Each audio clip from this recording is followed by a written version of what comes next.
India TV YouTube channel को subscribe करें और बेल आइकन दबाएं। कोरोना के सेकेंड अटैक में सबसे ज्यादा ऑक्सीजन और मेडिसिन की क्राइसिस हो रही है और इस मुश्किल दौर में बहुत से लोग आगे बढ़कर मदद भी कर रहे हैं, लेकिन कई लोग उसका फायदा भी उठाते हैं।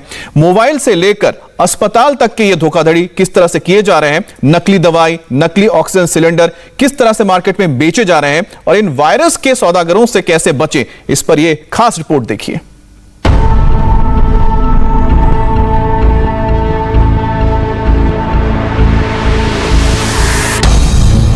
दिल्ली, इंदौर, गाजियाबाद, भोपाल, चंडीगढ़, हरिद्वार, कानपुर, शहर बदल दीजिए, राज्य बदल दीजिए, चेहरे बदल दीजिए, लेकिन इनकी गिरी हुई फितरत नहीं बदल सकते।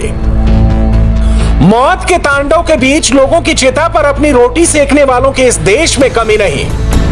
जहां अस्पतालों में जान बचाने के लिए डॉक्टर्स, मेडिकल टीम दिन रात जी जान से जुटी है, वहीं ऐसे अस्पतालों में डॉक्टर्स, नर्स लोगों की बेबसी का सौदा कर रहे हैं। बीच में खड़े ये दो शख्स दीपक और यशवंत हैं। दोनों दिल्ली के महाराजा अग्रसेन अस्पताल में स्टाफ नर्स हैं। दोनों की ड्यूटी आईसीयू में लगी हुई थी। काम था कोविड मरीजों की जान बचाना, लेकिन आरोप है कि इनका ध्यान सिर्फ पैसे बनाने पर था। कोविड के इलाज के दौरान जिन मरीजों की मौत हो जाती थी, ये दोनों उन मरीजों के कोटे के इंजेक्शन के डोज ब्लैक मार्केट में 40 से 50 हजार रुपए में बेच देते थे। दिल्ली की एक और तस्वीर देखिए। जिन दवाओं को ढूंढते हुए लोग अपनों को खो दे रहे हैं, उन्हीं दवाइयों को पहले स्टोर किया जा रहा है, फिर ब्लैक मार्केट में जान के बदले सौदा किया जा रहा है। दिल्ली पुलिस के हाथों ऐसा ही गिरोह चढ़ा। रेमडेसिविर इंजेक्शन है, ये 50,000 रुपये के ऊपर बेचने का कोशिश कर रहा था। इनिशियली एक इंजेक्शन बेचने का कोशिश कर रहा था, उसको पकड़ने के बाद इन्हीं से बाकी 8 इंजेक्शन की रेमडेसिविर मेडिसिन मिली।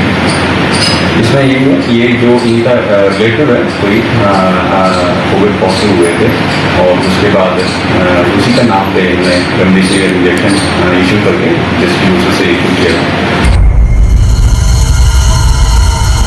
दिल्ली में ऐसे कितने चेहरे मिल जाएंगे जिन्होंने कोरोना इमरजेंसी के बीच अपनी अपनी दुकानें खोल दी हैं। दिल्ली पुलिस ने 4 लोगों को गिरफ्तार किया है, जिन पर 115 ऑक्सीजन कॉन्सेंट्रेटर को स्टोर और फिर ब्लैक मार्केटिंग करने का आरोप है। दिल्ली में जबरदस्त ऑक्सीजन क्राइसिस है। अपनों की जान बचाने के लिए लोग कहीं से भी, कितने में भी ऑक्सीजन सिलेंडर खरीदने को तैयार हैं और इस मजबूरी का फायदा उठाने के लिए मौत के सौदागर भी मैदान पर उतर चुके हैं। ये फायर एक्सटिंग्विशर है, इसका काम आग बुझाना होता है, लेकिन मौत के सौदागर इसको ऑक्सीजन सिलेंडर बताकर बेच रहे थे। एक ऐसे फायर एक्सटिंग्विशर को 10,000 में बेच भी दिया गया था। एक्सटिंग्विशर वाले सिलेंडर को ऑक्सीजन सिलेंडर कहकर बेच रहे थे लोगों को, और सब्सिक्वेंटली एक सिलेंडर जो उन्होंने बेच दिया था 10,000 रुपये में, 2 और 4 और सिलेंडर फायर एक्सटिंग्विशर के जो सिलेंडर है वो टोटल उनसे बरामद हुए हैं। एक बात एकदम क्लियर है, रेमडेसिविर इंजेक्शन बाजारों में नहीं बिकता है। किसी भी मेडिकल दुकान पर पर्चा दिखाने से भी नहीं मिलता है। रेमडेसिविर सीधे अस्पतालों में दी जाती है, लेकिन फिर भी ये इंजेक्शन आखिर ब्लैक मार्केट में आया कैसे?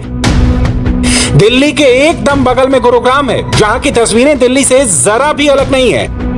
गुरुग्राम में भी रेमडेसिविर की ब्लैक मार्केटिंग की जा रही है। यहां 3 लोगों को रेमडेसिविर इंजेक्शन 25,000 में बेचते रंगे हाथों पकड़ा। लेकिन जो कुछ कानपुर में हुआ, उसने तो अस्पतालों पर ही सवाल खड़े कर दिए हैं। आरोप है कानपुर के हैलट अस्पताल में एक स्टाफ मरीजों को रेमडेसिविर इंजेक्शन की आधी डोज लगाता था और बाकी आधी डोज ब्लैक मार्केट में बेच देता था। पुलिस ने नर्सिंग स्टाफ विक्रम कुमार और चेतेश चौहान को गिरफ्तार किया है। मुझे जानकारी मिली कि हैलेट अस्पताल से जो नर्सिंग स्टाफ है, इसमें से 2 व्यक्ति वहाँ जो पेशेंट के लिए गवर्नमेंट की तरफ से रेमडेसिविर इंजेक्शन आता है, इसके हर इंजेक्शन के 2 भाग वो कर रहे थे। एक भाग जिसमें आधा इंजेक्शन होता था वो पेशेंट को दिया जाता था, जिसके नाम पर वो ड्रॉ किया जाता था, और आधा इंजेक्शन उसको ब्लैक मार्केटिंग में बेचते थे। अभी रुकेंगे एक ब्रेक के लिए और ब्रेक के बाद देखिए कोरोना संकट में आज किस किस देश से पहुंची है मेडिकल सप्लाई। नमस्ते, मैं हूं मीनाक्षी जोशी। वीडियो और खबरों से अपडेट रहने के लिए India TV YouTube channel subscribe करें, बेल आइकन दबाना ना भूलें। जुड़े रहें इंडिया टीवी के साथ।